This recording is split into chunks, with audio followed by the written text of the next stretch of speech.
एक बार की बात है जब गौतम बुद्ध जी मगध राज्य के एक गांव में ठहरे हुए थे। गांव से थोड़ा बाहर एक मोची अपने परिवार के साथ रहता था। उस मोची के घर के पास एक तालाब था। एक दिन रोज की तरह सुबह मोची तालाब किनारे पानी लेने गया। वहां उसने तालाब में एक बहुत ही अद्भुत पुष्प देखा। वह पुष्प देखने में बहुत ही सुंदर था और चमत्कारिक भी प्रतीत हो रहा था। मोची ने तुरंत ही अपनी पत्नी को बुलाया और वह पुष्प उसे दिखाया। मोची की पत्नी आध्यात्मिक और धर्म में आस्था रखने वाली थी। वह पुष्प को देखते ही समझ गई कि जरूर कल यहाँ से गौतम बुद्ध जी गुजरे होंगे। उन्हीं के प्रताप से यह पुष्प खिला है।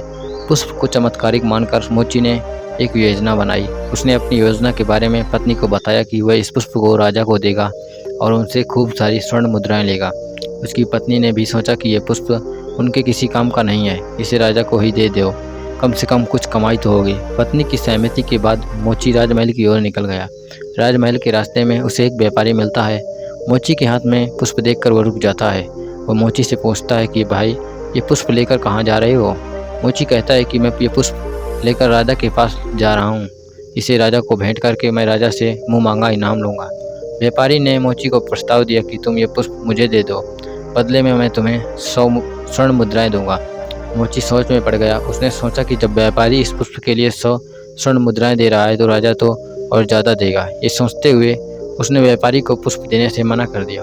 थोड़ा आगे चला ही था कि उस रास्ते में राजा आते हुए नजर आए जो गौतम बुद्ध के दर्शन के लिए जा रहे थे। राजा भी मोची के हाथ में वो दिव्य पुष्प देखकर अचंभित हो गए। राजा ने मोची को पुष्प के बदले 1000 स्वर्ण मुद्राएं देने के लिए कहा। ये सुनते ही मोची के मन में एक अजीब सी चेतना आई और वह राजा को पुष्प न देकर दौड़ता हुआ सीधे महात्मा बुद्ध के पास जा पहुंचा।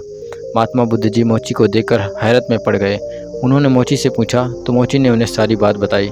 इसके बाद मोची ने वह पुष्प महात्मा बुद्ध के चरणों में अर्पित किया और उनसे कहा कि पहले तो मेरे मन में पुष्प को देखकर लालच आ गया था, लेकिन अब मैं समझ गया हूँ कि जिसकी छाया पड़ने से ही एक पुष्प इतना दिव्य हो गया हो, अगर इसकी शरण में चला जाऊँ तो मेरा जीवन भी धन्य हो जाएगा।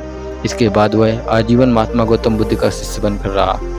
इस कहानी से हमें ये सीख मिलती है कि ज़िंदगी में हमें बहुत सी चीज़ें अपनी तरफ आकर्षित करती हैं, लेकिन हमें लालच में न फंसकर अपने ज्ञान का प्रयोग करके जीवन में सही राह को चुनना चाहिए। हमारे चैनल को सब्सक्राइब कर लीजिए। धन्यवाद।